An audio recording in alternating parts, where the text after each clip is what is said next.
button now. Hello, everyone, and welcome to another episode of Inappropriate Movie Database, the comedy game show about content warnings. I'm your host, Nick Martucci. This is the last game of November 2023. Welcome if you're new here.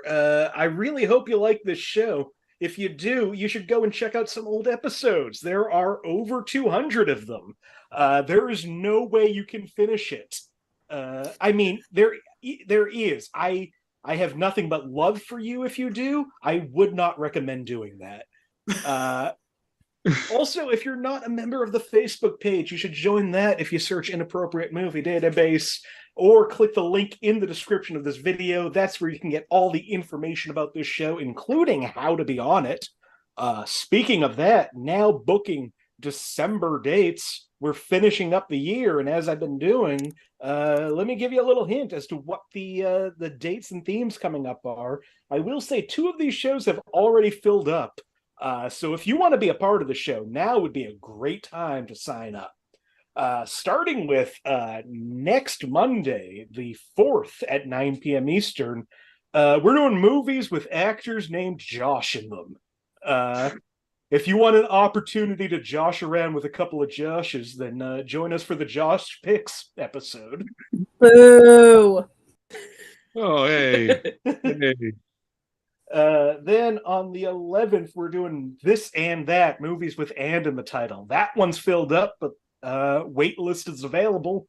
People drop out of the show sometimes, and when they do, it really helps if I know who I'm filling that spot with. Also filled up on 12/18. We're doing holiday movies. That's not just the seasonal holiday movies. It's any movie that's relevant to a holiday, any holiday. So yes, Halloween can be involved in that. And then finally, we are ending the month and the year. We're skipping that Monday because that Monday is a Christmassy day. So we will be back Thursday, the 28th, also at 9 p.m. Eastern, with a themeless list cleanup episode. I put together so many movies for this show, and not all of them get used. And some of them are a lot harder to put into other themed shows. So this is an excuse for me to dump some of those movies out.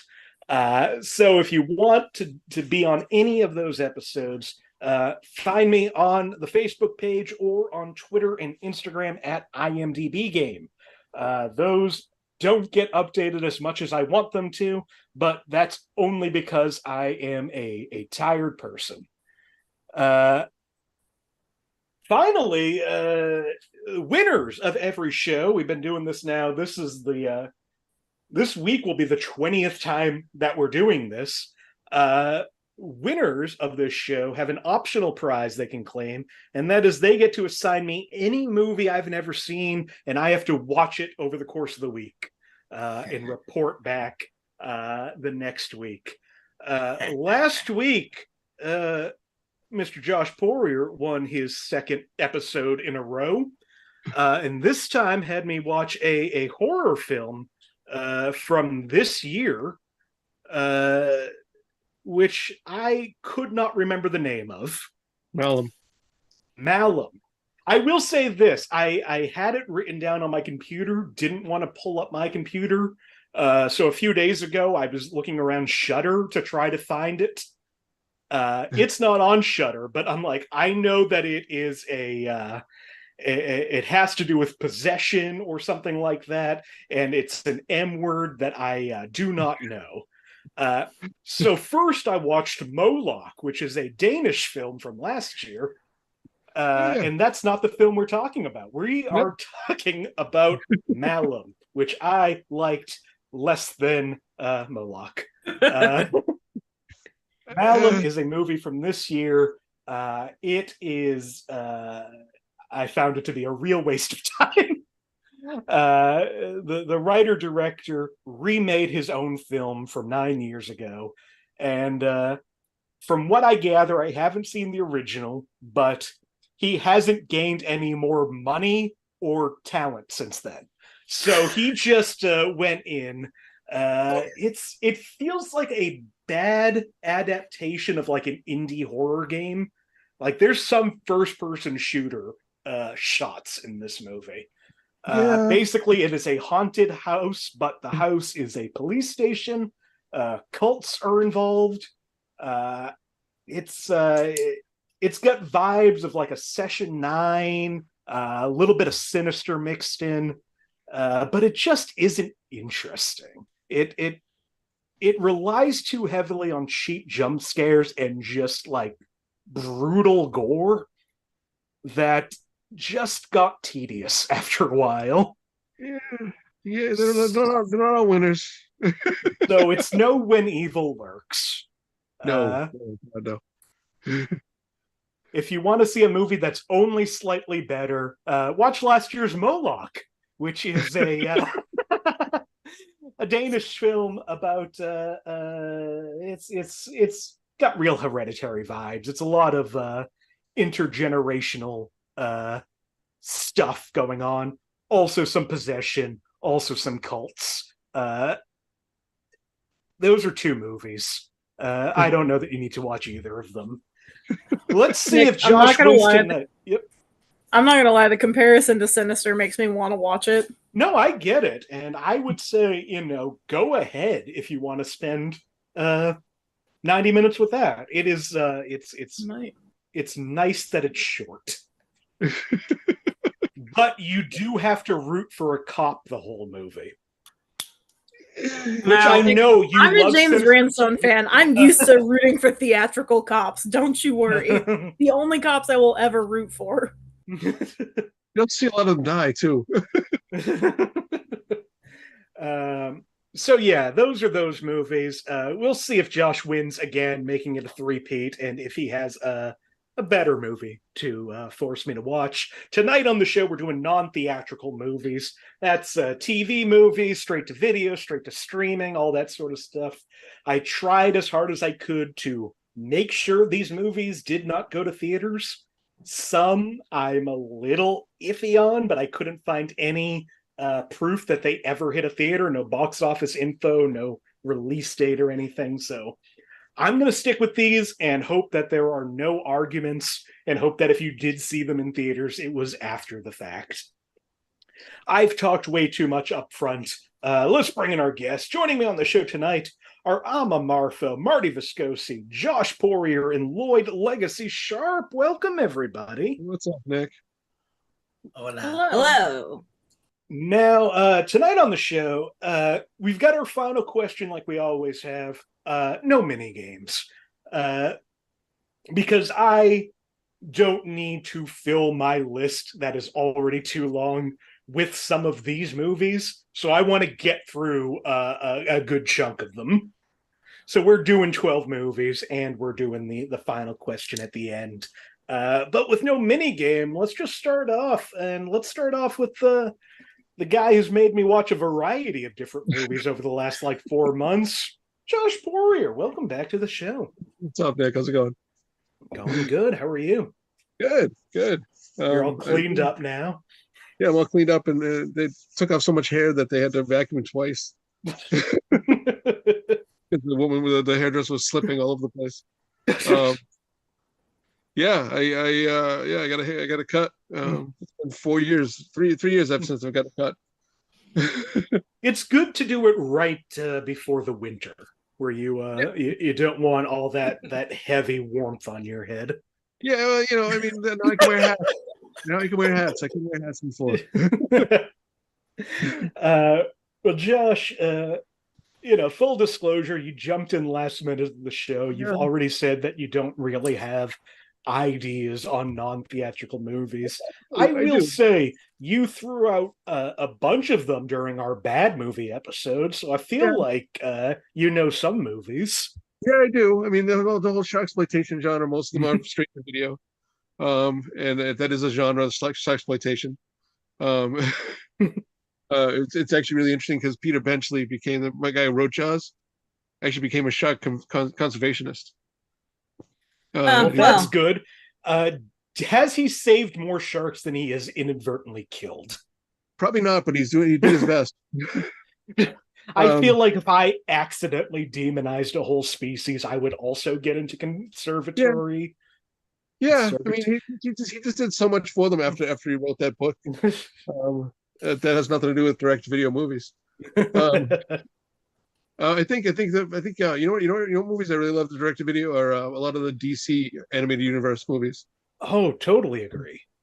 I think want to throw one or two of them out there. Yeah, there's Batman: The Long Halloween, which is fantastic. The first Wonder Woman animated movie is unbelievably good. Like might be the best Wonder Woman movie we've had. It is, and it's just exciting as hell. I like the Justice League Dark movies. Oh yeah. I really like those. I like all the Justice League movies. I mean, just the whole DC animated universe was beyond. I think it's beyond the Marvel Cinematic Universe in terms of quality. When they're good, they're really good. When they're bad, they are really, really bad. Yeah. You know what movie you need to watch? Batman Ninja. I hated Batman Ninja. I loved it. I was so annoyed with that movie. I liked it. I liked a lot, actually. I like the different animation style. Really drove me in. That was the only thing it had going for it. Yeah, I wasn't a fan of the plot. I wasn't a fan of the vocal performances. Yeah, those aren't the best. I mean, without Kevin, if you're not Kevin Conroy or Dietrich Bader. I mean, some people do okay with Batman. I know it's not as good as those two, but I can't think of his name. But who's the guy that does it like most often now? Who does it most often now? I don't know actually. I'll look it up. You go somebody else. I'll look it up. All right. Well, watch some of those DC animated movies. There's a lot of good in there. Don't watch, what is it, Justice League v Ruby? No. They did recently. They did Justice League meets that Rooster Teeth show. Huh? Uh-huh. Oh boy.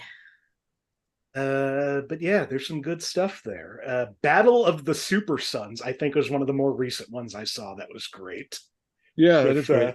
Damian and whatever Superman's son is having to save Batman and Superman. Yeah, and I liked what was it? Superman Red Son. It's fantastic. Red Son's fun. So move on. All right, I'll move on. Josh, welcome back to the show. Also returning to the show, it always feels like it's been too long, so let's welcome her back. Amma Marfo, welcome to the show. Thanks for having me. Nice to be here. Like I said, always nice to see you. How are you doing? I'm doing all right. How are you? I'm doing good. I keep seeing your name popping up on posters. You seem busy lately. Yup. Things are happening. Lots of things are happening. Justifiably so. Yeah. Well, thank you. Well, Amma, it's a pretty wide swath of movies. Do you have any sort of TV movies or straight to video, streaming, anything like that you want to recommend? I have two. So one is 1996 Showtime original movie, Robin of Locksley. So it was our first retelling of Robin Hood for the internet age, starring recently off of, I want to say, Now and Then in Wild America at that point, Devon Sawa as Robin Hood. And not too long off from being on Dawson's Creek, Joshua Jackson as their version of Prince John. So this is like real teen heartthrob, like peak movie retelling. What a time. I have never heard of this movie, and it's interesting me on every realm except for the Robin Hood realm. If I win, you're gonna watch it. Okay. Yes, and then my other one is the MTV original movie Together. It is a mockumentary about a fake boy band. Fake boy band that got so popular, they had a show and then eventually just became a regular boy band that got to go on tour. So the Monkees. It's kind of, yeah, it was like a boy band version of the Monkees, essentially. But yeah, it's very silly, really fun. The music is very catchy. Highly recommend it. And it is in full on YouTube if you remember it and you're like, where can I watch it? It's all on YouTube. So please go watch it. Those are two real fun. I didn't even think of MTV. When I think of MTV movies, only one comes to mind, and I think I've tried to use it before, and there's just nothing there.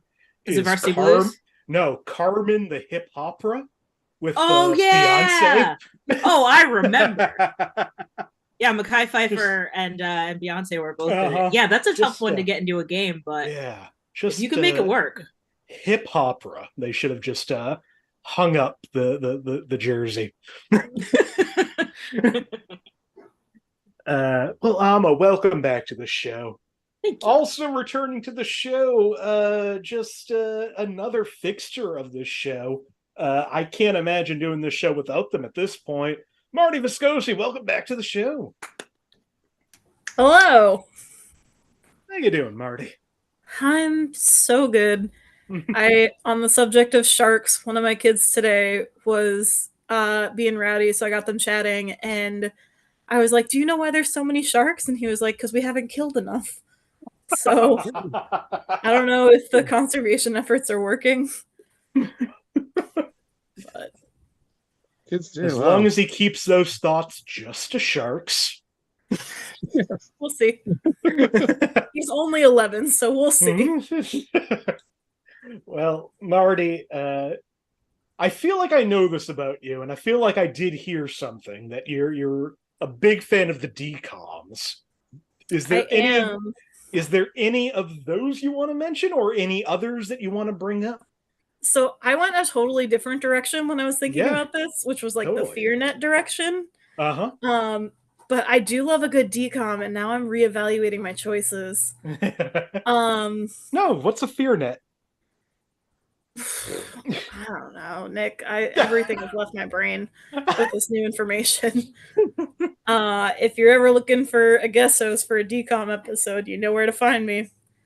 That would be fun. And yeah, 13th year. I will be. That's like the trans one. It sure also, is. I think first on-screen appearance of Kristen Stewart. If not first, it's a real early one. But so if that is an episode, please let me be a panelist. I want to participate. I had to look up. Let us do it. I had to look up DCOM, and I was expecting something much more filthy than when it came up. It was named DCOM. It just sounded. I would like to see that happen. I will say, putting together this episode, those are harder to fit into the show. I bet, but I'm willing to do it. If you can find some, Nick, if you want to put that on yourself and just let me know when you're ready, we'll do a DCOM episode. Nick, I need a hard yes or no. If I put together these clues, if you do it, yes, we're doing that. Absolutely. Excellent. 100%. Perfect. This is my winter project now. Some of these movies are pretty filthy. Johnny Tsunami, Double Team. Oh, Double Team was so good. Under Wraps. Alley Cats. Oh yeah, Under Wraps. Under Wraps 2, the reboot of Under Wraps. Don't look under the bed. Yeah, they just remade my original Under answer Wraps like last year. What was that? I said they Under just Wraps. remade Under Wraps last year. Yeah. I really liked, there was one that like they never showed again. And I know this because I looked it up to see how frequently it had been shown. And it's literally been shown like 2 more times since the original air date. And I want to say it was called Was it Disney Does Dallas? No, I think it was called Scream Team. It was like Tommy Davidson. The fire ghost thing. Yeah. They Team. literally have shown it like 2 more times since it originally aired. For the record, my original answer to this question was Fear Street 1666. But I mean, that also works. With Scream Team. Let's say both of them, because one of them is easier to find than the other. Yeah, they're both about dead pilgrims, honestly. There's a theme here. I'm from Massachusetts. Dream Team still filthy. Real quick side tangent. Did any of you also see Thanksgiving this week? I did not. The new Eli Roth movie. I kind of wanted to, but I didn't. I feel like it's getting real good reviews, and I'm missing something. Mm. I think it's getting good reviews because it's a throwback and people love a throwback, and It's a throwback to bad movies. yeah, I but saw still, it. It's a throwback to like the movies that weren't Scream and weren't Kevin Williamson, but tried to be Kevin Williamson. Oh, sure. I saw your comment about bars and blue laws, Uh-huh. and I need you to know my only issue with Fear Street 1666 Mhm. is that the timing of it and the location, because it's Mm-hmm. supposed to take place in Illinois, they all have British accents. There is no reason that there would be British accents that far west at that point in time. So I understand your concern about the Well, accuracy. Yeah, let me bring that up because this was something that bothered me so much. I actually added it to the goof section of IMDb. Whoa. The whole Nick, plot you've of become your Thanksgiving, worst fear. the whole plot of Thanksgiving hinders on the fact that a guy opened up his big box department store on Thanksgiving and there was like a massacre in the store. In Massachusetts, thanks to the blue laws, retail businesses cannot open on Thanksgiving. It is one of 3 states where this movie could not happen. And What are I the would other think 2? something that's set in Plymouth, Massachusetts, from a guy who grew up in Massachusetts, he should know better. yeah. Then again, Again, I he is the guy don't who did care Hostel for 2. Eli Roth. And again, he's the guy who did Hostel 2. Although I did That's appreciate true. it. I did appreciate his All right, and yep. on was it Shudder? He had a documentary series that was really good. About a history of horror. Yeah. Yeah. So I steamrolled that, but yeah, Fear Street and Scream Team, check those out. Finally, returning to the show, Force of Nature, Lloyd Legacy Sharp, welcome back to the show. Lloyd. Hello. That might Thank be you. the meekest you've ever come into the show. I'm like, there's just been all this glorious preamble, and I'm just like, you know what? I'm enjoying this. Why ruin it by saying words? Well, I want you to say words now. Like, how have you been, Lloyd? Tired? Well, yeah, you are also somebody who is out almost every night. Yeah. I think I had the most productive month of my year in October, and I've been recovering from it ever since while still trying to maintain productivity. And now I have my hands in so many different baskets: improv, still comedy. The Michael Jackson thing is getting even bigger, and I'm now a part of a production creative team for a show in Lowell, and it's a weird time, but it's nothing bad. It's just a lot. You're a working man. I guess I made this analogy to my father. I'm like, because he was concerned about me one day when I came home and I almost dropped, and he's like, did anything happen? Is anything wrong? I'm like, if you have like 1,000 bars of candy and it's your favorite candy, if you're carrying it on your back, it's nothing bad, but it's still heavy, still a lot. That's what I've been going through lately. But what kind of candy bar are we talking, Lloyd? What would be in the bag? The only candy I'm willing to eat at this sugar conscious time in my life is Reese's. Correct. Hey, Lloyd. Lloyd. Yes. Do you have eyes? Yes. Okay, I've never seen them. This is true. Hopefully one day I'll see you in person and we can make some interesting points about my eyes. I saw them one time. Yes. I can't confirm. Nick? Uh-oh. We lost them. That's a first. Sorry about that. My internet just crapped out completely for a second. Oh, and it seems like it still is. Well, we could hear you. I can hear you. You have a lovely smile all right, that am I you're back? super frozen on. Yes. Okay, I think everybody's moving. Okay, great. That is a new one for this show for some reason. Sorry, Lloyd. That's all right. I'll get to the fizzled question. out. What straight to not freaking theatrical fucking release movies can I think of? Well, I thought of one good one and one meh one. Great. I don't know if, as far as I know, they're straight to not theater release, but I could be wrong. Mm-hmm. The one I go with as far as a good one, Batman Under the Red Hood. Yeah, that was never released in theaters. Perfect. As far as I No, know, it wasn't. that was straight to whatever. I think it was DVD. Yeah. I think we were at DVDs at that point. I don't think it was video yet. And I think the only Batman animated one that went to theaters was Mask of the Phantasm. which I liked, but Under the Red Hood. Yeah, but Under the Red Hood, we've talked about it a lot. It's just such. Talk about a Batman that wasn't Kevin Conroy that still nailed it. Oh, absolutely. And a Joker who wasn't Mark Hamill that really brought his own to the Joker. Pleasant surprise, even with all the. Yeah, who would have guessed John DiMaggio? Great Joker. I mean, he's got a whole career based on really good voices. Yeah, but that's not really. I wouldn't look at John DiMaggio's like most famous characters and say he should play the Joker. Yeah, it took a lot of motorcycle fetish, but my second movie, which is the bad one, would be The Chaperone, 2011, featuring Triple H. Oh, Jesus Christ!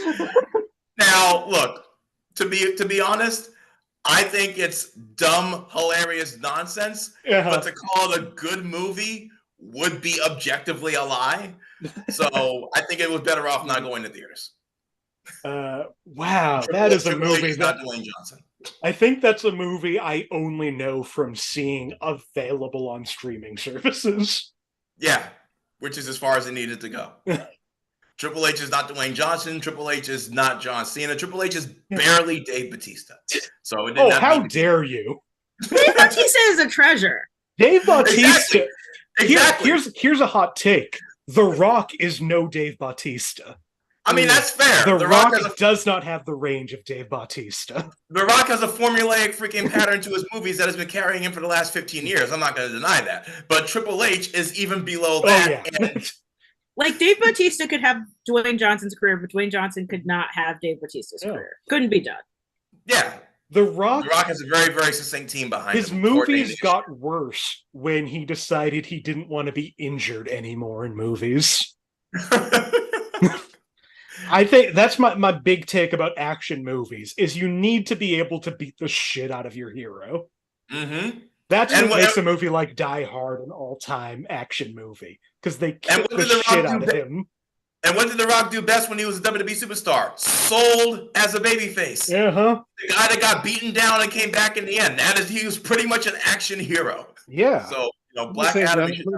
Let's say now The Rock's best movie was The Rundown. I think I saw that in theaters and not since. It's one of his earlier ones, so it's one of his better ones. Yeah, he had some real weird roles early on that I wish he'd go back to. Like, remember Be Cool? Yeah, I do remember Be Cool. Yeah. I mean, he made it work. He pulled it off in a way that I wouldn't expect the Brahma Bull to do. I'll give him credit for that's the most range I've ever seen from The Rock is in Be Cool. But we're not going to get much more of that range because the reputation's too tightly controlled. Like, he's not going to go weird again for another 20 years. No, if at all. You know, Will Cena. Oh, for sure. Yes, absolutely. Cena will go weird, and that is one of. I mean, Cena's in the Barbie movie. I was going to say Cena went weird this year and asked to do it. Like, he was in England and they were filming Barbie, and he's like, "Can I help?" And they were like, "Be a merman," and he was like, "Okay." So John Cena is not afraid to be a caricature of himself. No, not a bit. I love that they were just like, he was just like, "Can I help?" And now he's in Barbie. No cameo has made me as happy as John Cena in Barbie. Like, ever. I watched it again this weekend with my sister because she had never seen it, and just like Mhm. knowing it was coming and just like waiting and being like, like, what a time. I saw the Barbie movie so many times that Letterboxd gave me like a little pop up, like, "You sure love this movie," which I didn't think was a thing they could do. As someone who does UX design, I don't love that for you. Like, that's a little rude. Very judgy. Yeah. All right, I'm done, Nick. All right, no, I think we talked about so many movies over the course of that that I think that makes up for the fact that we didn't have too many games, and also I feel like we're not going to hit the time frame we've been hitting the last few episodes. Might go a little long, so let's get this going. Thank you all for being here. You all know how the game works, but if you're new to this show, here's what's going to happen. I've gone to IMDb, the Internet Movie Database, and I've pulled parental warnings for a bunch of these non-theatrical movies. These parental warnings, I don't write them. I don't know who writes them. They're anonymous weirdos, not like me. I contribute to goofs. I don't contribute to the parental warnings. I'm not here to tell you how to live your life. I'm just here to tell you that Eli Roth should know Massachusetts better. You're not the one telling people to live his life. You're the one who's yelling out in the background. You don't know Massachusetts, right? He's from Massachusetts. It's not like anybody on this show or on the screen has ever contributed to IMDb. Yeah. Yeah, no. Sorry. I tried to Anyway, I'm going to read these warnings to my friends. They're going to try to figure out what these movies are based on these warnings. We're just going to go in alphabetical order, starting with Amma. Amma, would you like a movie from 1996, 2009, or 2019? 1996, please. 1996.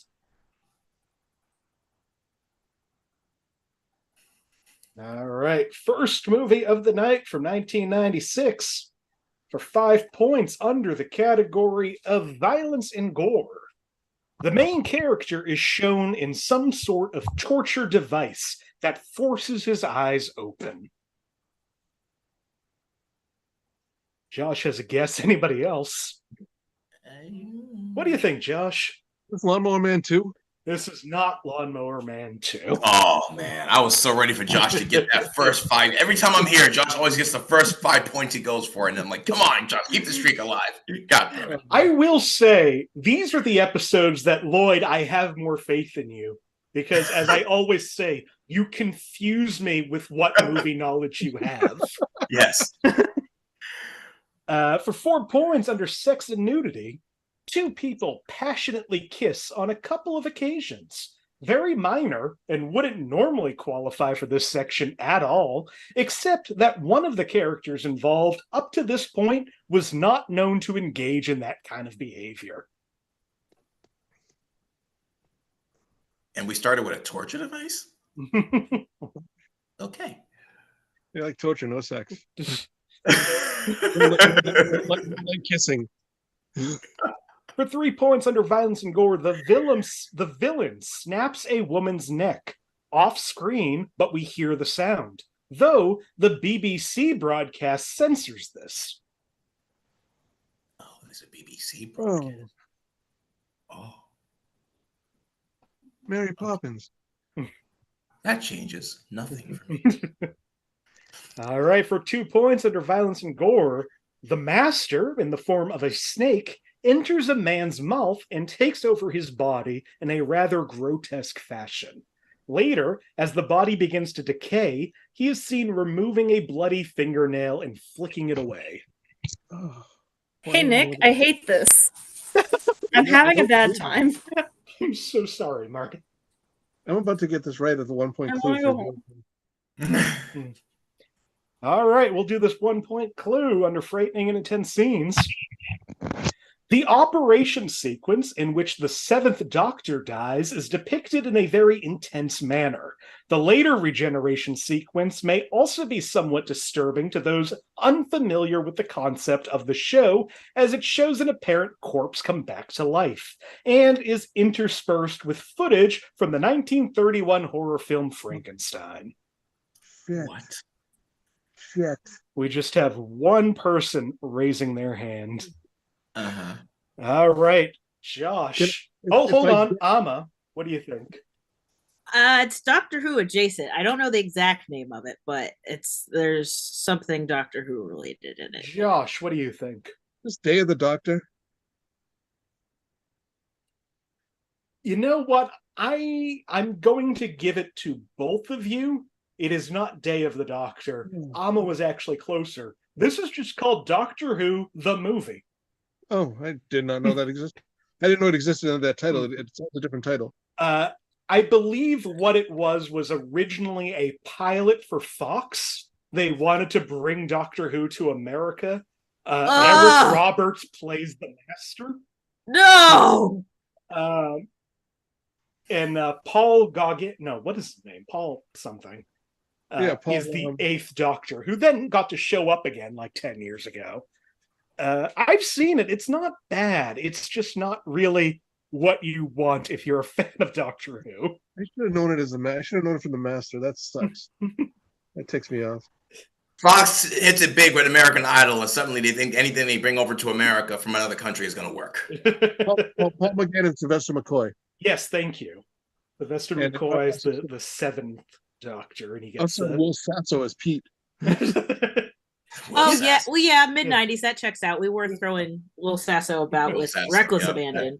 It's not bad. You know what is good? If anybody is a Doctor Who fan and hasn't watched the first Doctor Who special of the year, it's great. And it seems explicitly made to anger the worst people in Britain, which I appreciate. It's very heavy-handed, but so it's made to anger Simon Cowell and Piers Morgan. Got it. Donna canonically has a trans daughter, and that's great. Oh, yeah, that's good. Nice. Hell yeah. And a lot of the episode is about that idea. So a lot of people were not happy with it, and those people can fuck off and die. Anyway, Amma's at 1 point, everyone else is at 0 points. Let's hope the second one doesn't make people as bummed. Marty.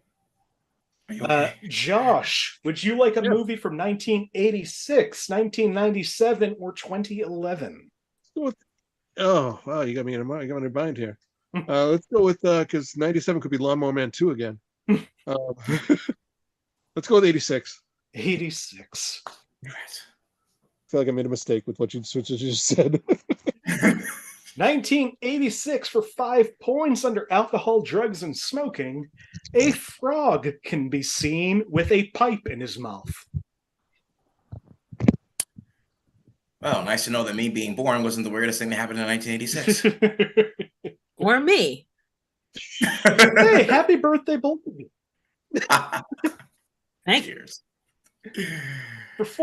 Marty has a guess. Marty, what do you think this movie is? I'm scrambling for the name in my brain, but I know there was a children's movie from when I was younger that I think came out around this time that it wasn't Frog and Toad, but it was like something like Mr. Frog and like Ichabod Toad or something like that.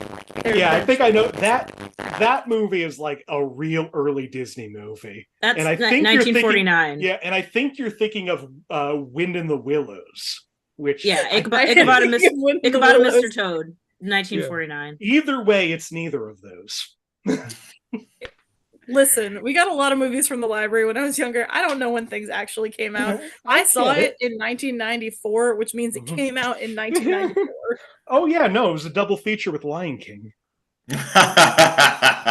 What a time. For 4 points under violence and gore, Lisa falls out of a car on a sled and crashes into a tree. And here we are in Bummertown once again. Lisa. Could you repeat that, Nick? Lisa falls out of a car on a sled and crashes into a tree.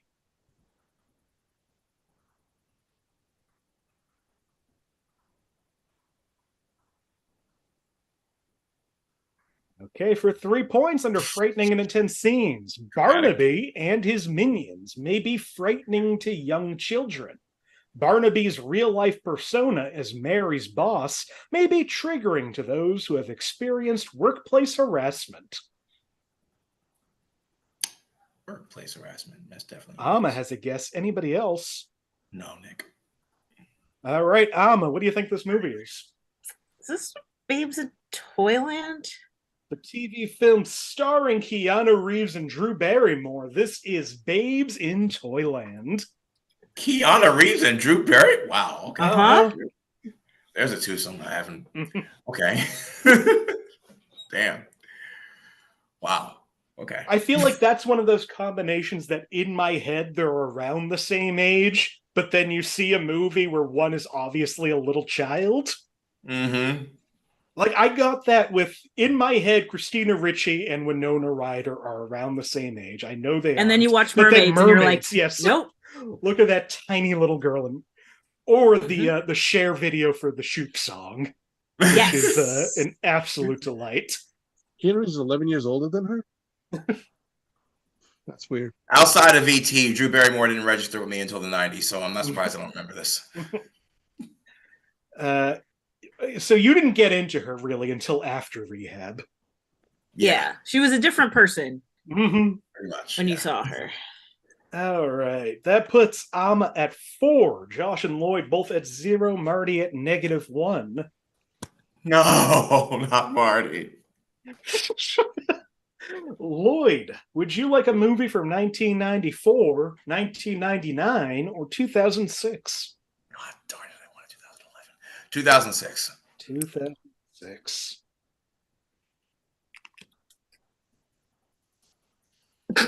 Already have a hand up. It doesn't matter. I'm going to read this clue anyway. For 5 points under profanity, this has very strong language throughout. This contains more bad language than the original films. Marty. And there goes the hand. Their hand. I had a guess, but I'm like, and the clue applies until the last few words. Uh-huh. For 4 points under frightening intense scenes, there is one scene, a party scene in an apartment, where the host and his friends turn into vampires/monsters.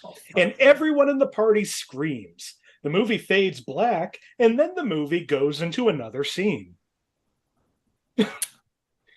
Wow. This person really wanted to explain to you how transitions work. Well, they did, because I didn't know.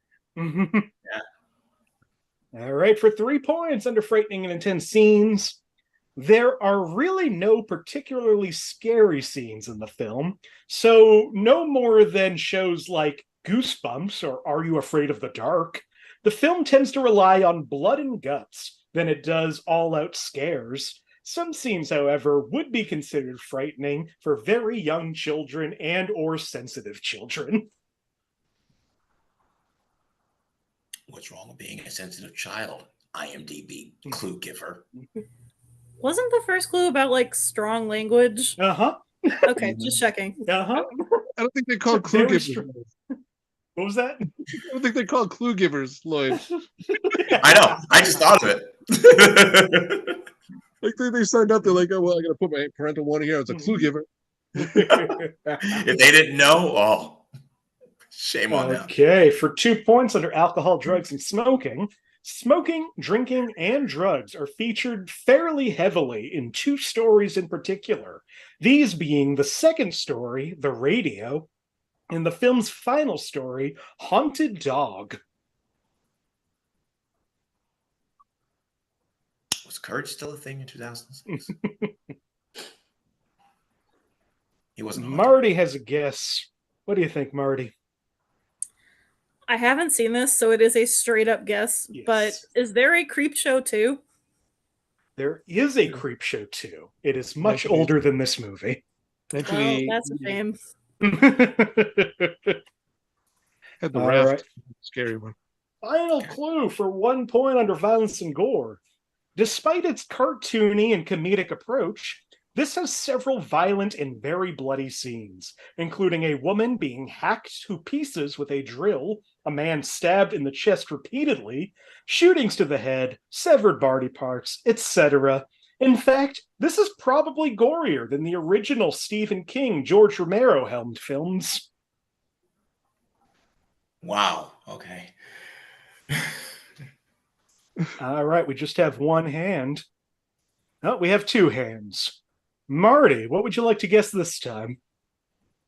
I would like to guess something that I know is incorrect, but I'm already in over my head. Okay. And I would like to guess Rose Red.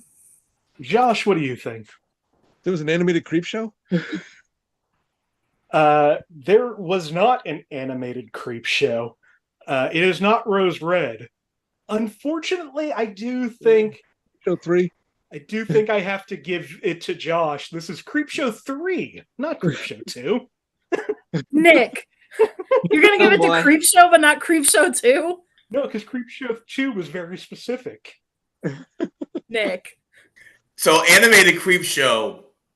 Got it. That's it. Nick. Lose my number, sir. Also, It is we are victim of the Poirier effect. Here's the thing, Marty. I love it. If you hadn't guessed another movie on that last one, I might have considered going back and giving you 1 point to even it out. But you took another guess instead of going with a real obvious choice. This is transphobic, Nick. Oh boy. I think this is the maddest Marty has been at an episode since maybe the food episode. I wasn't even on the food I episode. know, but for the everybody record. was mad at me for that episode. That's actually the only time I've ever been mad too, and I wasn't on that episode either.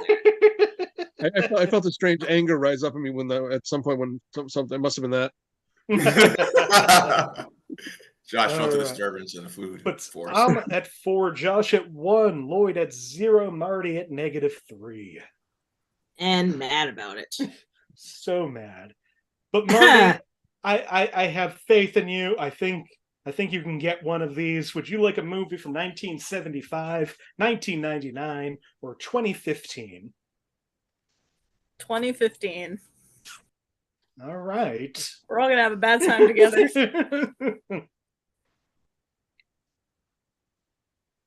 2015 for 5 points under Sex and Nudity. A woman with unusually large breasts in water removes her top and exposes both breasts for a few moments. A woman removes her wetsuit and is topless in a thong. The scene continues with both breasts fully exposed for several seconds as she searches for clothing and eventually puts on a bra. This is all within the first 7 minutes. Nothing sexual after this. I don't remember. I'm just going to guess. Okay, that's Stupid guess. All right, take a stupid guess, Josh. Hold Let's try on, this- Marty. Marty, take a better guess. Deep Blue Sea. Josh, what do you think? Is Tremors 5? This is not Deep Blue Sea. This is also not Tremors 5. But I appreciate you finding a franchise and just naming a number. No, Tremors 5. Tremors 5 was a great movie. I love Michael Bay. Did not argue against it. If I had seen it, I might have. But I'm currently not arguing against you. I'm sorry. Nick, was there an animated Tremors?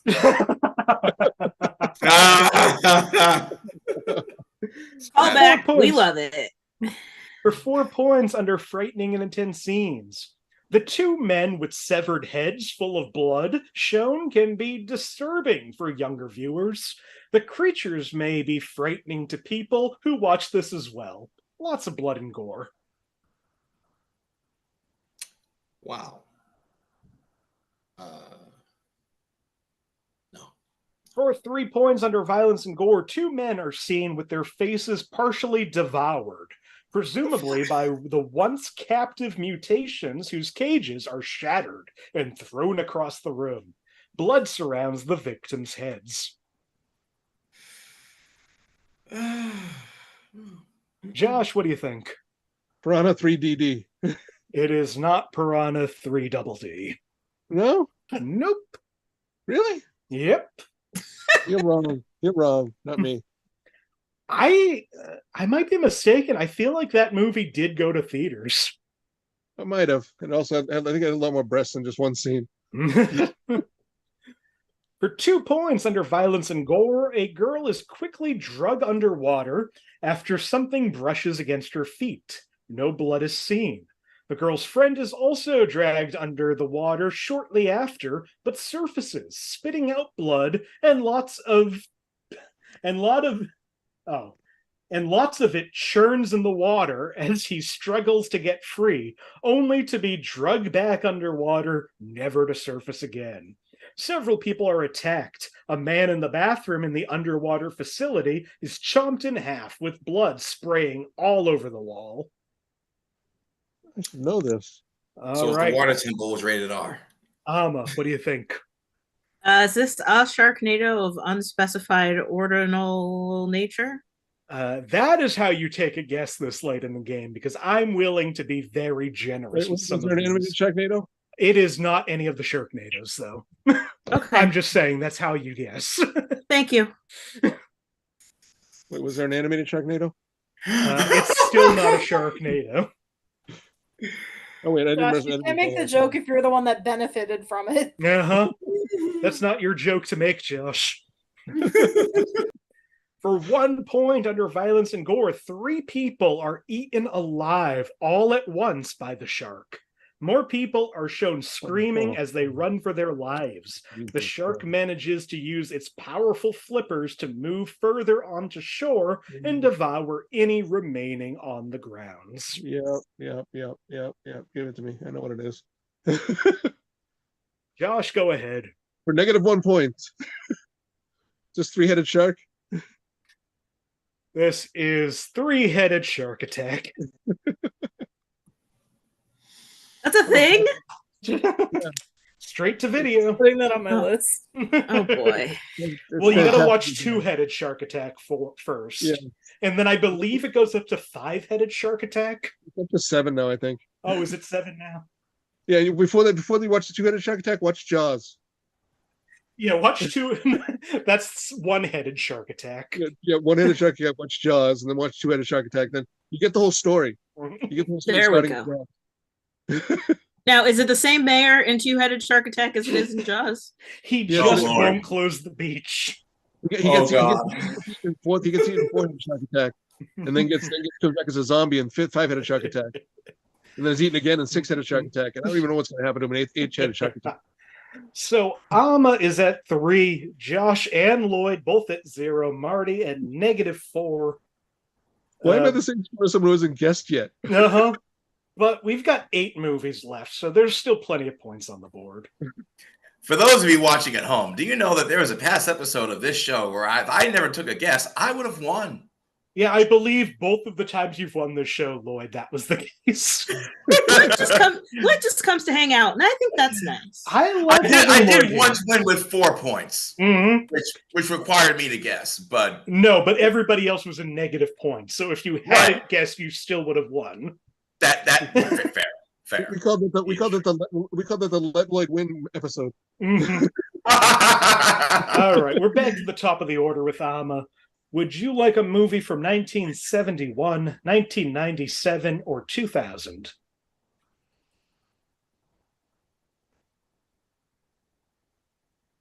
2000. 2000. Good year. Maybe our last good year, in fact. Yeah. Knowing that we share a birth year, Lloyd, I'm pretty sure 2000 was our last good year. Yeah. It all went downhill after the next one. Boy, did it. I was That is a 22. conspiracy, I believe, for a long time. Oh, no, it wasn't. Lloyd, you did it, right? Say that again? You did it, right? That's why you don't let us see your eyes? Because they're guilty. This movie's from 2000 for 5 points under frightening and intense scenes. The character has a nightmare about what embarrassments he has had throughout his life.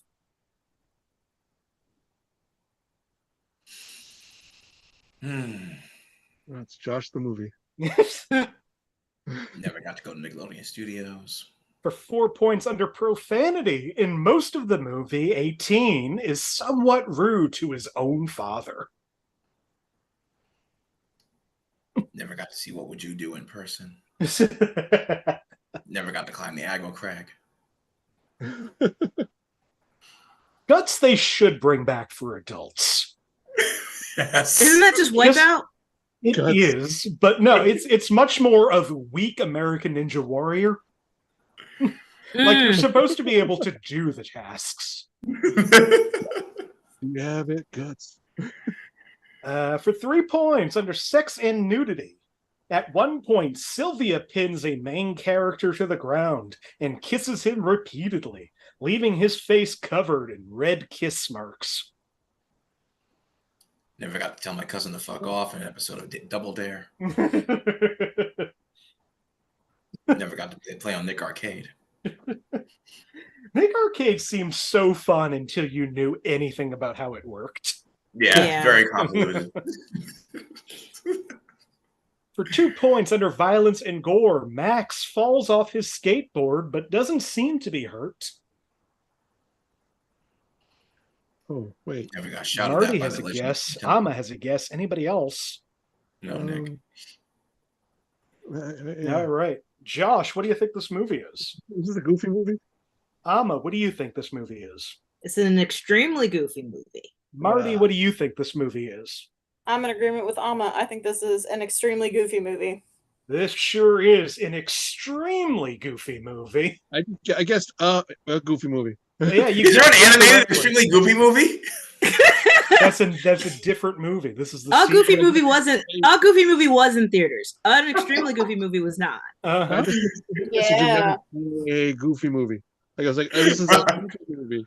Nice last try. one, frightening and intense scenes. The scene where Max confronts Goofy, telling him that the campus isn't big enough for both of them, and then selfishly and furiously disowning him by telling him to get his own life and to stay out of Max's life, is the most darkest part of the movie and can be very emotional and upsetting. Still has nothing on when Tommy almost killed Dill. Fair. Also, Lloyd, I was focusing, but I did go to What Would You Do Live because I lived in Orlando, or I lived near Orlando growing up. So, and my mom was not a Disney person, so we went to Universal. So I did go to What Would You Do Live. Oh my God! You got to see the That's bipod in amazing. person. You got to see the drawers and the walls. You got to see Mark Summers talk. Oh my God! I did. And what did you do? I just watched. I didn't do anything. My God! Wow. All right. We need to have a conversation about how that went because I must know from somebody who went there. Anytime you want. Yes, please. That puts Amma at 5, Lloyd at 0, Josh at -1, Marty at -2. I got to see What Would You Do in person, so I deserve to be at 0. She did. She deserves to be ahead. Josh, would you like a movie from 1993, 1999, or 2006? 93. 93. Decent year. Oh, fun. Just don't say WrestleMania 9. 1993 for 5 points under frightening and intense scenes. There is a gravedigger in the movie. He is portrayed as a kind and insecure man that he is seen digging a grave. I love the juxtaposition of that whole sentence. All right, for 4 points under frightening and intense scenes.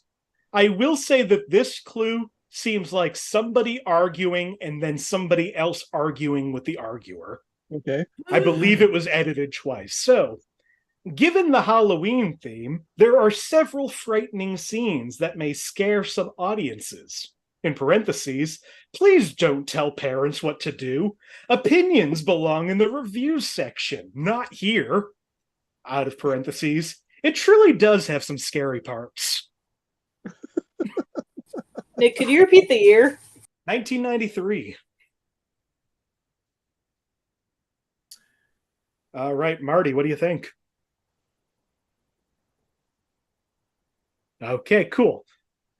For 3 points under alcohol, drugs, and smoking, Aunt Agatha is seen drinking something from a wine-shaped glass in a few scenes, although it's never actually revealed what it is. Oh God. See, this is gonna be one of those where it's like, if I don't get this, I'm gonna hate myself. For 2 points under violence and gore, no blood or anything like that. At most, there's some punching and kicking in the witches' gathering scene, and when Mr. N, Oscar, and the girls are trying to get away. Oh my God. I'm gonna find. I know. Marty may or may not have a guess this time. I thought this was.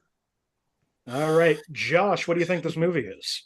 This isn't Hocus Pocus, is it? Oh my God. Marty, what do you think this movie is? Damn it. It's not Hocus Pocus because there's nobody named Oscar in Hocus Pocus. I'm pretty sure. And I don't think it's Halloween Town because the grandmother's named Agatha. But I do feel like this might be the witches. Lloyd, what do you think?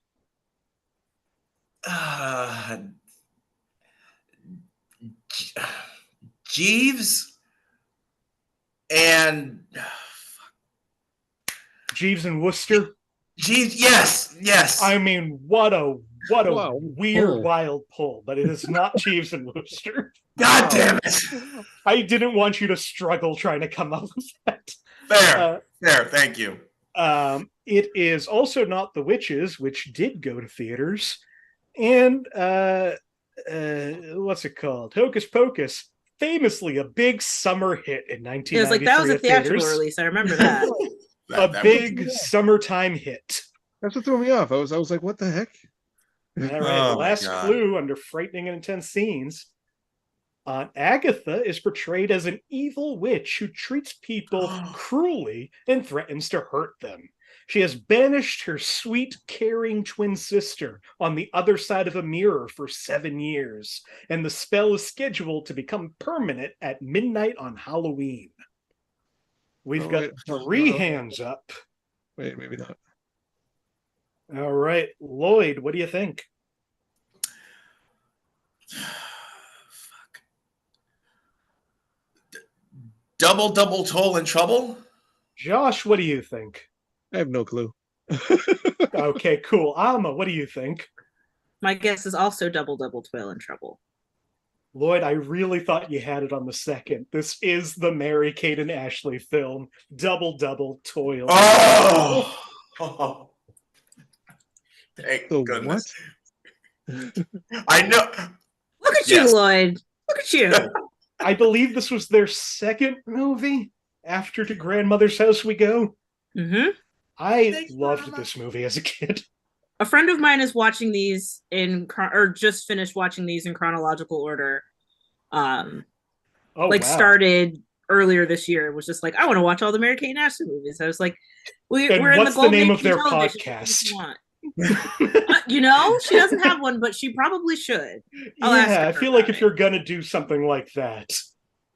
I knew it was one. I just trying to remember which one of these did I first see on television that probably was only there. Mhm. And right, the one with the most convoluted freaking title. There's no way it's a good movie, but as a kid, I was all about the Olsens. You know, Who like wasn't? a kid growing up in the 90s.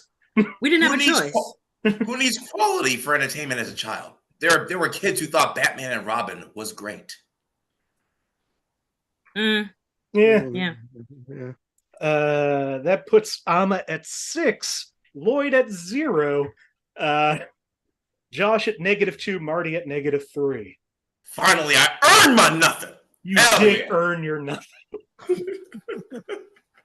Where are we? Lloyd, would you like a movie from 2002, 2009, or 2021? God damn, that's too close.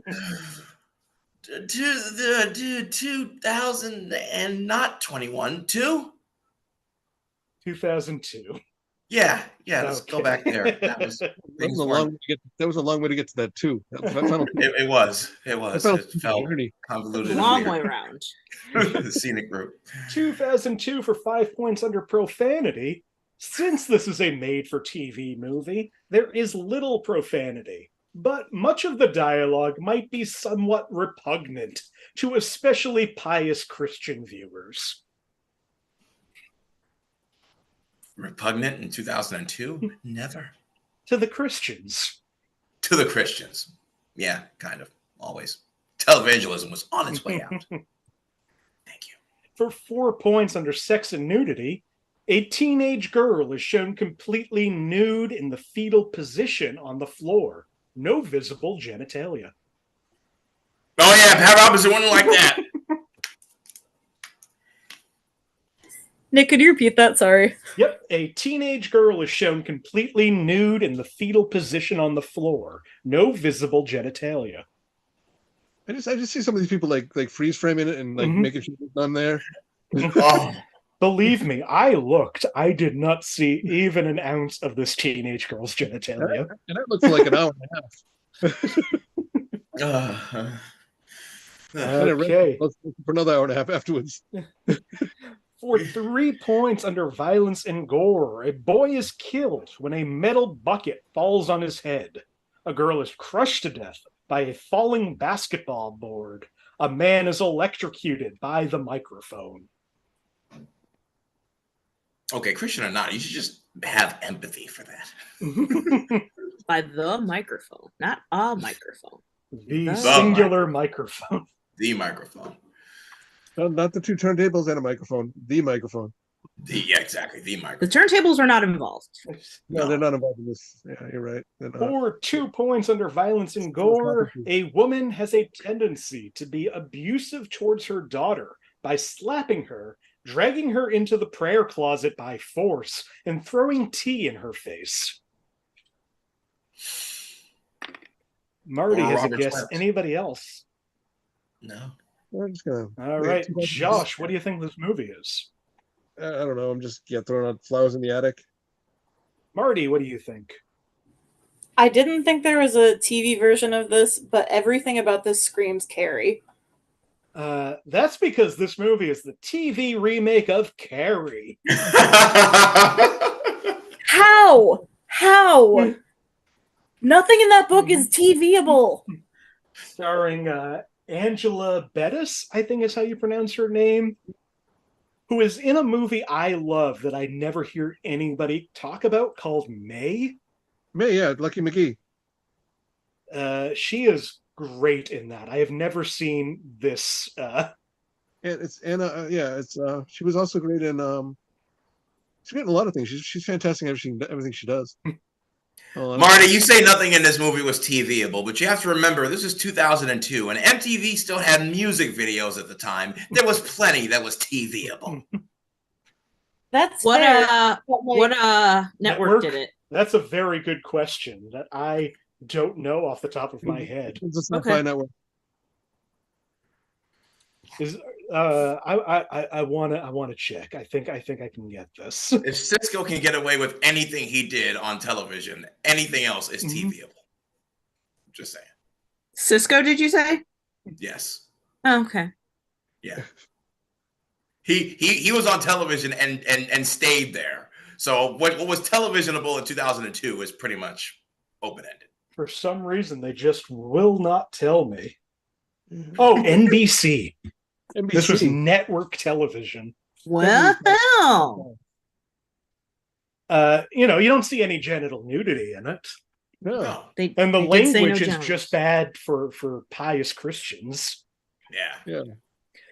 Last clue, frightening and intense scenes. The infamous prom massacre, after the main character is once again humiliated by a prank, is very frightening and quite intense. Yeah, I mean, 2002 is also the year that Triple H was having sex with a mannequin in a freaking funeral home. So what was the standard in 2002? How do we keep coming back to Triple H? I haven't thought about him. That was Lloyd's Triple H moment of the night. It fits. 2002, TVable. Triple H fucking a mannequin on television. Is at 6. Lloyd is at 0. Marty at -2. Josh at -3.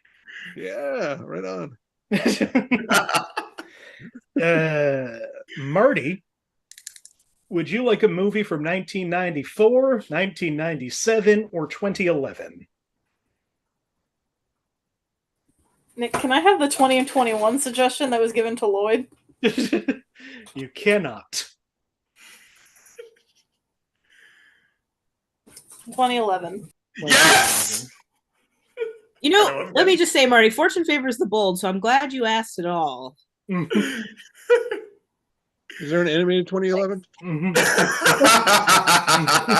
Not your joke to make, Josh. 2011 for 5 points. I love that everybody's going to hate Josh, and he's going to be the loser of this episode. Thank you for having me on the show, Nick. You know what? I am just curious. Lloyd, if you're willing to lose a point, I will let you guess for 5 points here. I'm so willing to lose a point for this just because Dang, it's just okay. you and I. 2011, straight to DVD. The Chaperone, starring Triple H. Oh, how I wish that was the case. I don't care. I was going for that it. is a clean negative point. I don't even care. I had to do it. Lloyd has never buzzed in before a clue was read, so I needed to see what was going to happen. Amma made me realize what my role is tonight, so that's just what it's going to be. Is that what you back? But I forgot we were talking about that movie.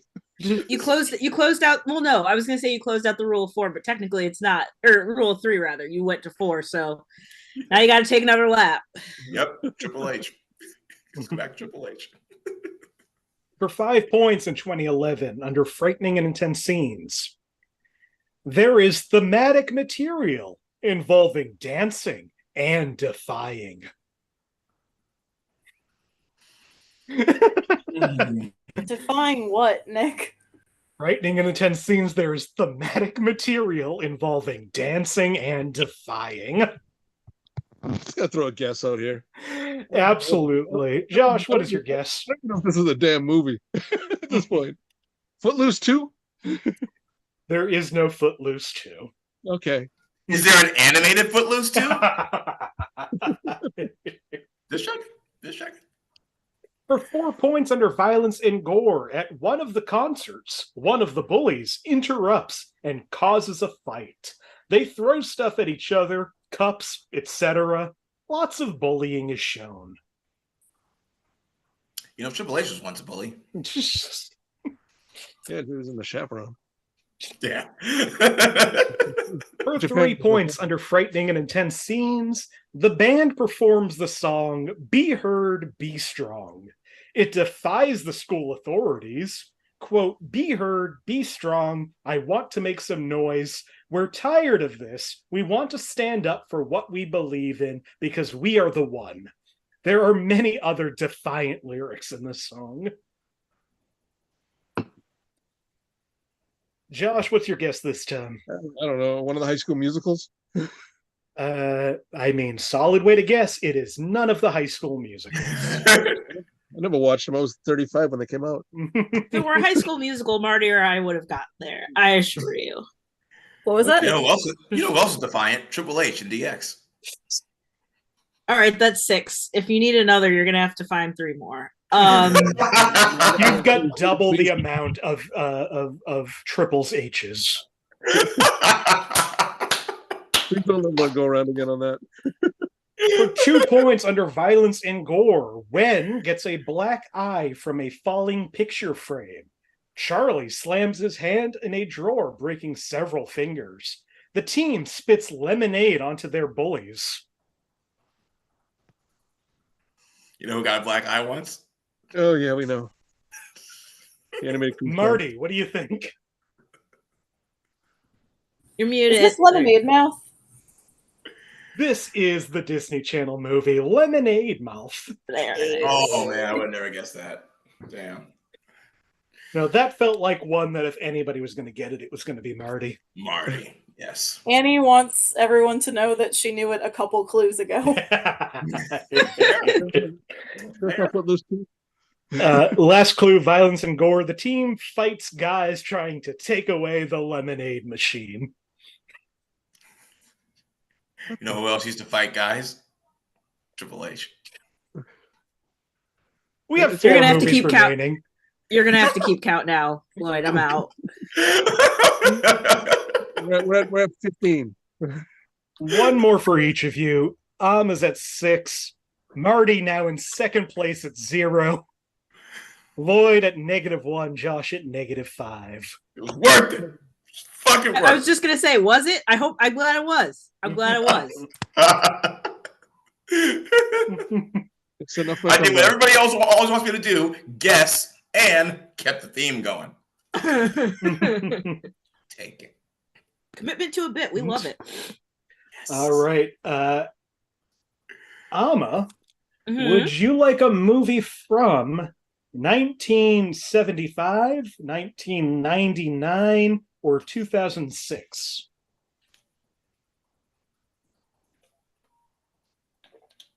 1999, please. Party. 1999. The lighting makes it too weird. From 1999 for 5 points under alcohol, drugs, and smoking, there is a butler who serves the narrator what looks to be an alcoholic drink. I don't know about that, but you know who won the first WWE Championship in 1999? Triple H. Stone Cold Steve Austin. 98, actually, but 99, Triple H. For 4 points under violence and gore, the brothers rip the limbs off of a stuffed sheep. More comical than graphic. For those of you watching at home, Stone Cold won his first WWE Championship here in Boston, Massachusetts in 1998. Oh, that's why I was confusing the two and not just pulling a wrestler out of my ass. You know who else had to pull a wrestler out of his ass? Triple H.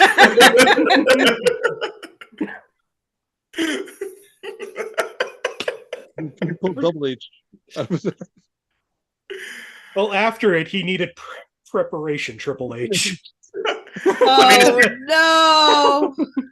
Now, I mean, a Spirit Squad member literally did get his head shoved in Triple H's ass, so Nick's not wrong. Again, I know my wrestling by saying the dumbest thing I can think of, and Vince McMahon has already approved it. For 3 points under sex and nudity, there is one scene where the main character's master's wife is said to see a lot of men against her husband's will. She tries to seduce the main character by telling him to lie down with her. He resists. In the scene, the women wear revealing clothes that appear to reveal their breasts. It's actually tan material, like worn by figure skaters, with glitter where the nipples would be. Marty. No? Okay. I had a guess, but it's an animated movie.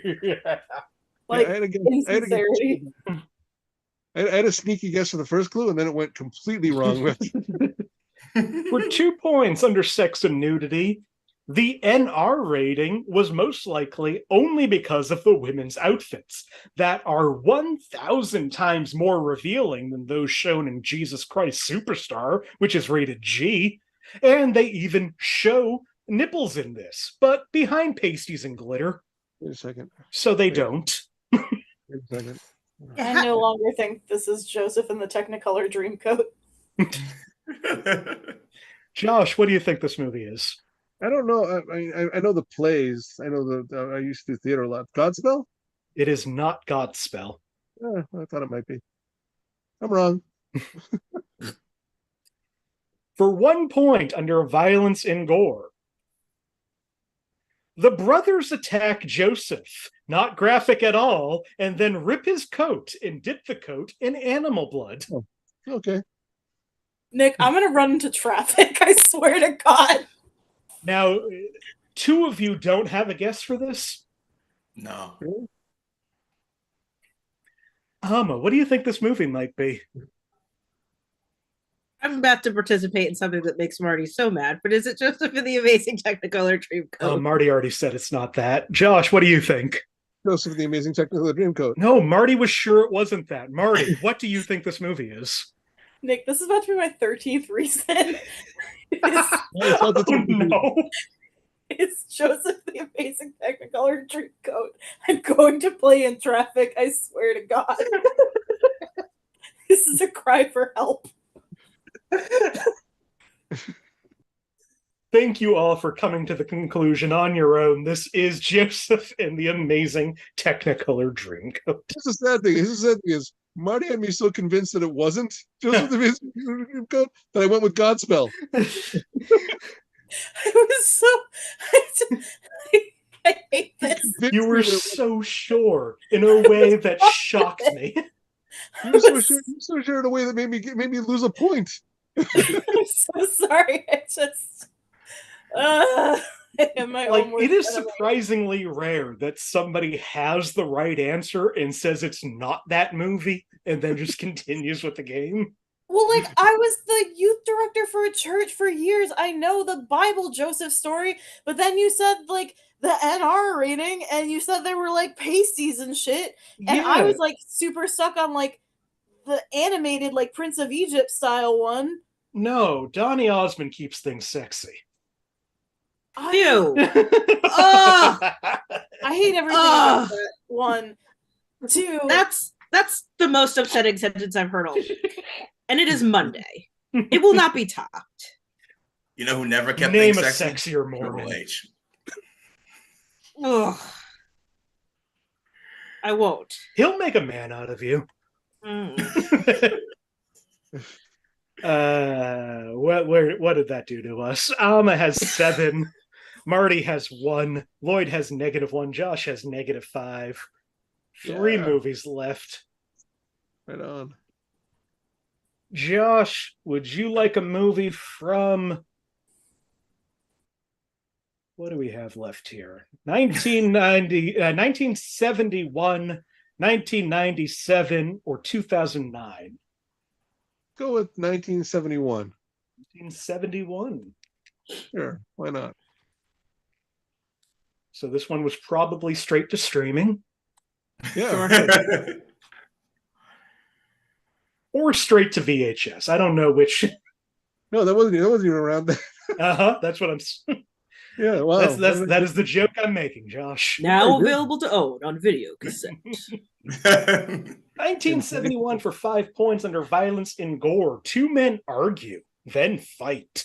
A guy starts bleeding a bit from the mouth. You know who used to argue with men, then fight, and then bleed? Triple H. For 4 points under violence and gore, a gas station explodes and people fly out. Some of them have blood on their faces. You know who used to have blood on their face a lot? Triple H. Whoever they're singing about, and another one bites the dust. That wasn't the right year.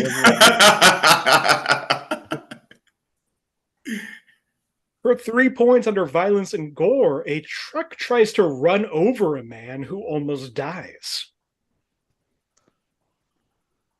You know who almost died during COVID? Triple H. Did he? That actually was news to me.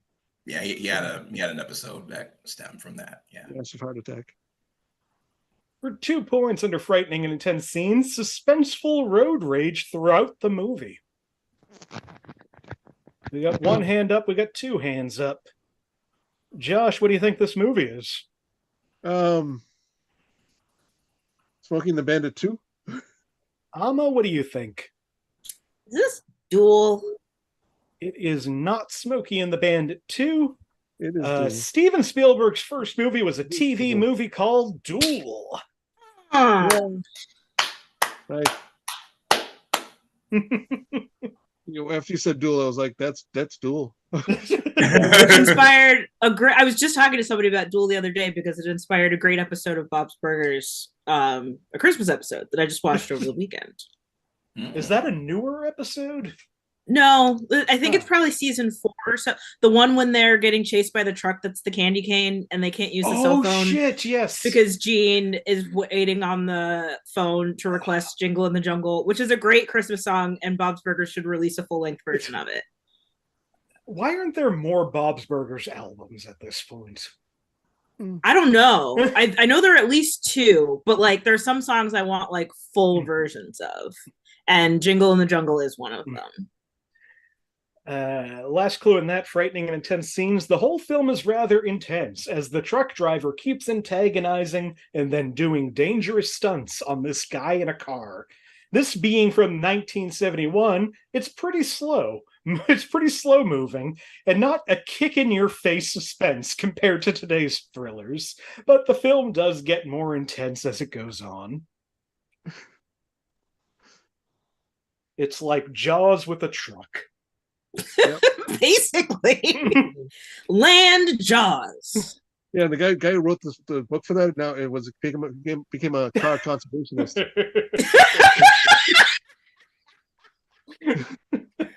I've always wanted to experience Jaws in twisted metal fashion. All the guys. That. The book. Oh my God, that's so funny. Gosh, that was good. Well, we got 2 movies left, and it's not quite a runaway. Amma's at 9, Marty's at 1, Lloyd is at -1, Josh at -6. Yeah. Lloyd, would you like a movie from 1994, 1997, or 2019? 1997. 1997. You know who won the King of the Ring in 1997? Triple H. Oh. No, he didn't. Yeah, he did. I swear one of these facts has to be a lie. You think I don't know my wrestling? I think you're so committed to the bit at this point. Triple H is going to do a lot of stuff that Triple H has never done. Yeah, I don't think it's a blatant disregard or lack of knowledge of it. I just think it's descending into like a Chuck Norris facts or Vin Diesel facts. There's level. no way this many notable things happen with Triple H. Triple H has bled. Yeah, I don't know why we're playing. I don't know why we're playing 35 Truths and a Lie here. 1997, penultimate movie, 5 points, frightening and intense themes. The whole movie is very cheesy with its delivery that makes it hard to be frightened. Huh. Extremely goofy movie. no, not gonna do it. For 4 points under sex and nudity, at one point in the movie, Sam runs into one of the houses in the town and tries bargaining in some of the rooms. People inside respond to this. From the first room, whipping sound and "go away" can be heard. From another, a goat can be heard and a man saying "we're busy." And from the last one, a woman can be heard saying, "it's my husband." You know who once broke into their rival's house in 2009? Triple H. Actually, that was Stone Cold Steve Austin. Nope, Triple H broke into Randy Orton's house. Look it up. For 3 points under violence and gore, a woman is tied up with Christmas lights, has a ball decoration shoved in her mouth so she can't scream, and has her face smashed repeatedly into a box of decorations, causing her face to be bloody. A Christmas star is then stabbed in her head. I know this movie. Josh, what is this movie? It's Jack Frost. This is the first live-action Jack Frost, straight to video. Damn. The Michael Well Keaton done, one came Josh. out the year after. Well done. Holy fuck. Other clues for that: sex and nudity. The title character has an icicle as a penis, and it wets water, which represents semen. This is only one scene. And violence and gore. A man tackles the snowman through a window and into a pool of antifreeze, causing the snowman to melt and dissolve. Yeah, I would have never guessed that. Such a bad, good movie. There's one reprehensible scene, and then a bunch of real goofy shit. Yeah, I know the scene you're talking about too. That was pretty fucking reprehensible. The only, the darkest laugh of the movie is that she is trying to call for attention out of her window, and a guy sees her and waves back at her. Oh my god. But yeah, watch scenes from that movie. Don't watch that movie. No. We got one movie remaining before the final. Amma at 9, Marty at 1, Lloyd at -1, Josh at -3. Yeah, bringing it back. It's my comeback. This is the last chance to get some points into the final round. Excuse me. Marty, would you like a movie from? Let's try 1994, 1997, or 2021. 2021, Nicholas. That's what I thought. Ooh. I have no idea what movie. His full name. It's on now. All right, last movie from 2021.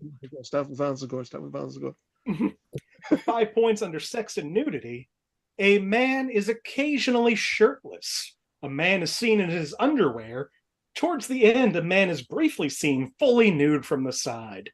No sensitive parts are visible, however. You know who's often seen shirtless? Triple H.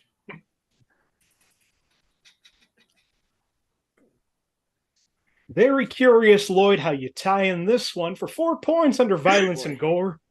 Some of the content throughout makes references to things like suicide, patricide, and terrorism. Much of it criticizes some of the darkest things about today's society. You know what else criticizes today's society? Triple H. You know who was considered a terrorist in the backstage area during the 2000s? Triple H. For 3 points under frightening and intense scenes, the song All Eyes on Me, performed towards the end, is incredibly emotional and perhaps the pinnacle. All Eyes on Me, that's from... Fuck. Not this time. Fuck. A lot of thoughts being heard. All right, moving on for 2 points. Under sex and nudity, a man's buttocks are briefly seen during the white women's Instagram song. Oh. We got 2. Wow, I got guesses. Anybody else? I knew from All Eyes on Me. Marty, what do you think this movie is? I feel like I'm going to be wrong, but is this just called Dear White People? Amma, what do you think? Is this Bo Burnham Inside? Josh, what do you think? Oh, fuck. It's brilliant. Bo Burnham's Inside. This is Bo Burnham Inside. Yep. I figured this was enough of a cinematic special to count it as. It was fantastic. Too. I rated this on Letterboxd. To be fair, that was a time when there wasn't a lot of theaters for movies to go to, so if there was ever a time sure, and I think a lot of things in this category could have been victims of that phenomenon. Yeah. Although we had a great, as we could see, there's a great deal that didn't. But yeah, that's fair. Oh yeah. Although I do wonder if it would have gone to theaters if that opportunity had presented itself. I don't know. It's hard because I feel like this was the thing that completely broke him into the mainstream. Because if he had the pull that he had right after this show, 100% this goes to theaters. Yeah, that's true. But I don't know if it goes to theaters when it comes out. Right. Maybe in 40 years we'll be watching it at Coolidge. I might be wrong about this. It might have had a couple of theatrical appearances afterward because of word of mouth. Yeah, maybe. Anyway, last yes, clue actually, that is true. Yeah. Coolidge did do it. Yeah. Oh, Coolidge did do it? Oh, later. Later, okay. Last clue in that frightening and intense scenes, there is a scene that shows Bo talking to the camera, stating how he's been filming for over a year before he breaks down and starts sobbing. He continues to cry while audio plays above him, and it zooms in on the camera lens. This can be extremely distressing, especially for those who also felt the effects of quarantine and isolation. And from these clues, I don't know if you'd know that this is a really funny special. No, it's hilarious. It is. Quite hilarious. But it's also very poignant. I don't like self-indulgent straight boys, so I've never really been a huge fan of Bo Burnham. More than fair. I totally get it. I feel like I feel like he is one of the best at doing that and continues to evolve when he gets it wrong in his past material. But totally fair to not want to see it. I think my joke at the time is I'm glad he released this in 2021 and not 2020 so that more of these didn't come out from straight male comedians during Very true. Yeah. Very true. Well, you It don't was want to see definitely Joe, you don't want to see Joe Rogan's inside? I'd like to see Joe Rogan's insides. Yeah, that's what I mean. If we were to Spread arrange it a all way over to the get them pavement. on the Yeah, sure, that'd be outside. great.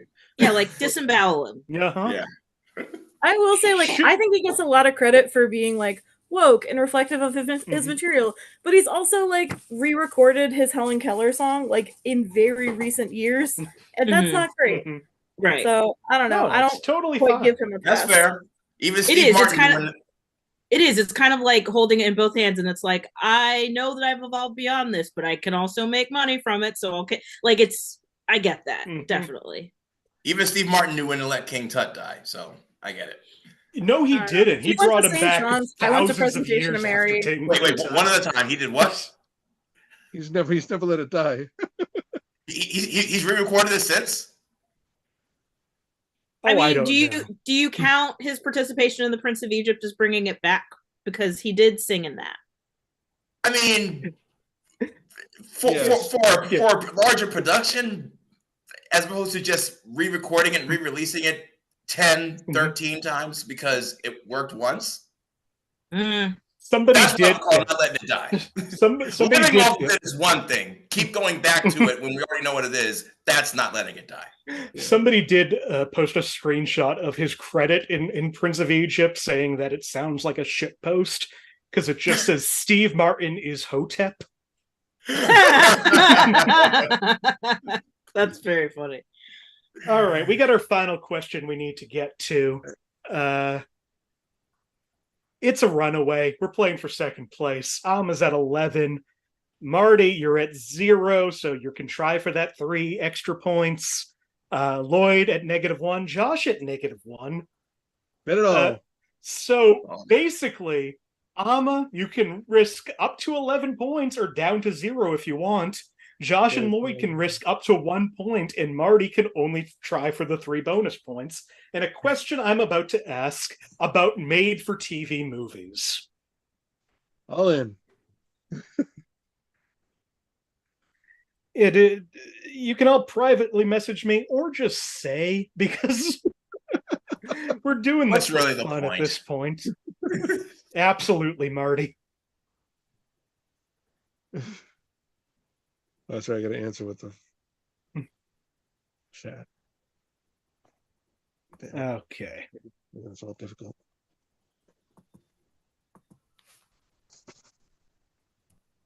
Lloyd, you betting anything? Okay, cool. Everybody's in. Here's the question I wanted to ask, first of all.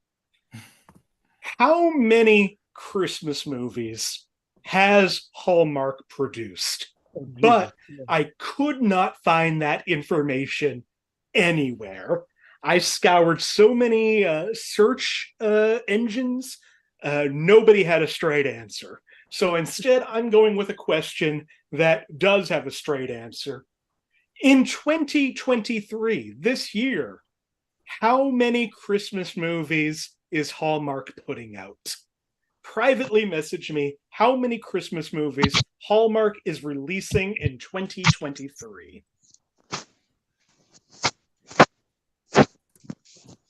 This is how we go into December. Yep, that's what I said. Okay. All right, everybody's got their bets in. Congratulations, So, Amma. I will say Josh picked a real clean guess of 12 Days of Christmas. Lloyd not far behind at 17. Marty jumped right up to 25. Amma jumped right up to 41. Wait, Marty picked 25? Marty picked. I picked 17. Oh, you picked 17. Lloyd picked 25. They came back to back. That's okay. I will say it doesn't matter because I'm even thinking I might give out those bonus points. This year, Hallmark has produced 40 Christmas movies. Jesus Christ. Damn! Down 3 from last year. Not 40. They're not 40 Days of Christmas. So the fact that you're only off by 1, it doesn't really change anything, but I'm giving you bonus points for that as well. Woo! Cool. So Marty, no harm, no foul. Lloyd loses 1. Josh loses 1. Yeah. Amma bet 3 just to bet something. Gains an extra 3 on top of that. Gains 6 points in that round. Which means our final scores for tonight, Josh and Lloyd tied in 3rd place at -2 each. Yes. Marty in 2nd at 0. But our winner tonight with 17 points is Amma Marfo. Nice. Yeah. Well-deserved win. As someone who loves movies and someone who loves TV, to win this with essentially movies that were on TV means everything to me. Yes. Full circle. Real quick, the ones that we didn't get to the 2009 Hamlet with David Tennant and Patrick Stewart, which is amazing. That's amazing. Didn't get to Batman versus Teenage Mutant Ninja Turtles. Oh, Didn't get to Tammy and the T-Rex. no. Didn't get to A Christmas Carol with Patrick Stewart. Oh, It's a good one. Didn't get to 1999's Animal Farm. Oh, why not? Didn't get to 1975's Trilogy of Terror. Oh, that's a great movie. With the yeah. That was the year I was born, by the way. Didn't get to All the Boys Love Mandy Lane. Why do they I'm love okay it? with that. And Okay, didn't get to Beauty and the Beast, The Enchanted Christmas. Oh, Yeah, yeah. I didn't get to that one. Yeah, I could do with that then. Yeah. All right, let's wrap this up. Before we go, and Amma, you can think for a few moments if you're not going with what you thought originally. Before we go, if there's anything you want to promote, anywhere you want to be found, or just any last words, Josh, what do you have to say for yourself? I'm happy to be here. I do want to recommend a movie to you to make up for Malum. You don't have to watch it if you don't want to, but it's called Dead End. It was just put on Shudder a couple months ago, and it's Ray Wise, so it's got that going for it. I'll add it to my queue at least. It's fantastic. If the AMC Plus app will recognize anything in my queue. Oh, the AMC Plus app sucks. It sure does. The AMC Plus app. But also, speaking of, I've been talking about this movie since I saw it at a festival back in April. But Birth/Rebirth now on Shudder. It's top 3, maybe my favorite movie of the year, but definitely top 3. It is. Check that out. It is fantastic. If you like Reanimator, if you like real just body horror, it's fantastic. Oh shit! I didn't realize it was all that. Lloyd, you have anything you want to say before we go? You know what? Nothing to say. Triple H. Oh, see, that's the one Triple H fact that is not true, and I wish it was because I'd be better off. I can be found on the internet, on social media, if that's your thing. It really shouldn't be, but if it is, I can be found on Twitter, I'm not calling it X, Instagram, and TikTok at Lloyd Legacy 617. Facebook, Lloyd Legacy Sharp. I'm going to be a feature on a reoccurring comedy shindig in Dover, New Hampshire this Wednesday. Michael Legacy Jackson returns to Karaoke Boston this Thursday. I'm going to be in Bristol, New Hampshire this Saturday. And for anything else, just follow me on the social media because I haven't got the time or the energy to talk about it now, or maybe even do it. So just follow me. I will say I'm gonna give you a plug. If you are in the Haverhill area on Friday, December 22nd, Lloyd Legacy Sharp's doing comedy up at Harbor Place. Also on that bill, Nick Martucci.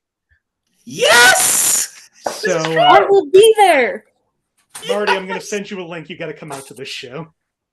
Yes. It'll It's be going to depend on amazing. traffic, but I will Yeah. do my best to drive fast. It'll be amazing to see you in person for the first time in what, 10 years? Oh my God. Marty, So do yeah, you have follow me. anything else you want to say before we go? You said me? Yes, you. I would like to take away Josh's recommendation of Dead End. That was Okay. actually a movie that I had in my movies for movies Marty hates. I think it's terrible. You will know exactly what is going on in the first 5 minutes of the movie. Hey. I'm sorry. I don't know who to trust because you've both gave me great movies and you've both really led me astray. I love Ray Wise. I'm a Ray This Wise is- fan. It is one of my like all-time least favorite movies. Really. Like truly. Also like Josh has led me astray big time on horror movies before, and our taste is very different, so I'm not surprised. Yeah, but Yeah. I'm not sure which one of you I fall more in line with.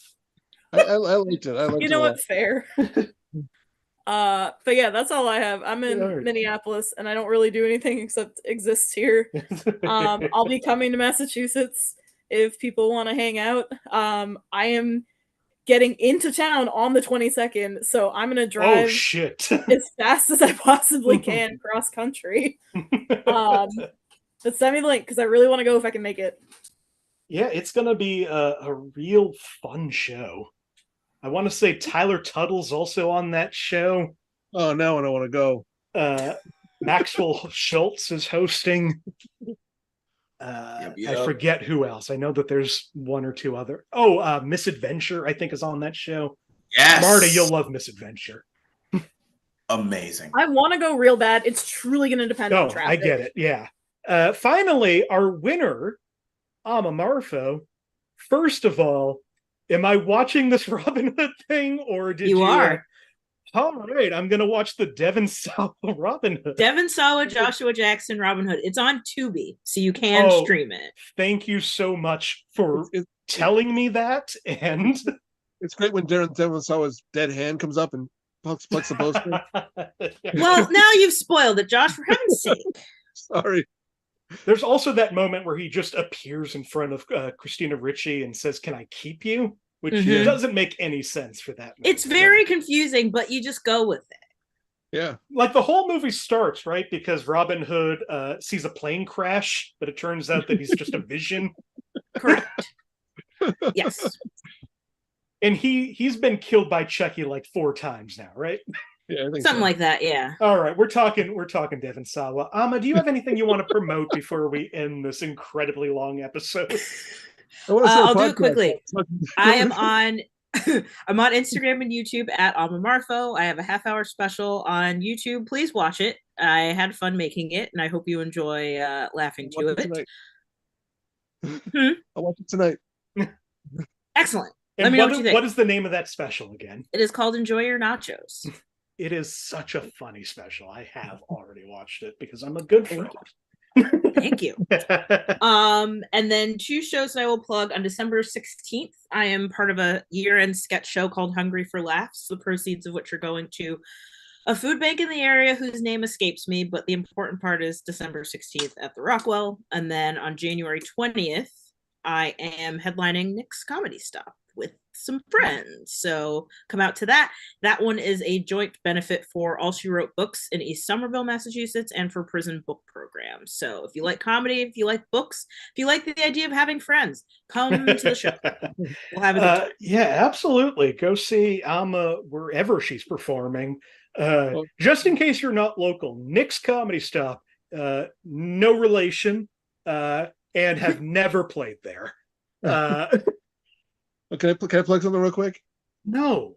My new podcast, Talking Devon Sawa. Where basically it just consists of me calling people and asking if they're Devon Sawa. Josh, you have If they're such a him or high if they know streak who of he good is. jokes. That's how you want to end the episode? No, I don't. Let's wrap this up. Once again, It's Lloyd and me's podcast called Talking Triple H. Once again, thank you so much to my guests, Amma Marfo, Josh Poirier, Marty Viscosi, Lloyd Legacy Sharp. I'm Nick Martucci. Find me on all social media at Blundering Idiom. Find the show on Facebook, search Inappropriate Movie Database. Click the link in the description. Twitter and Instagram at IMDb Game. We do this show just about every Monday night, 9 p.m. Eastern, right here on this channel. If you want to be a part of it, still have some spots available for December, including next Monday. We're doing Josh movies. Josh is going to be there. Josh is also going to be there. Then we might have some non-Joshes on the show. Other than that, like, subscribe, do all that YouTuber stuff, ring the bell, do whatever annoys you when people say it. I don't do it, but I want you to do it. But more importantly, I want you to come back and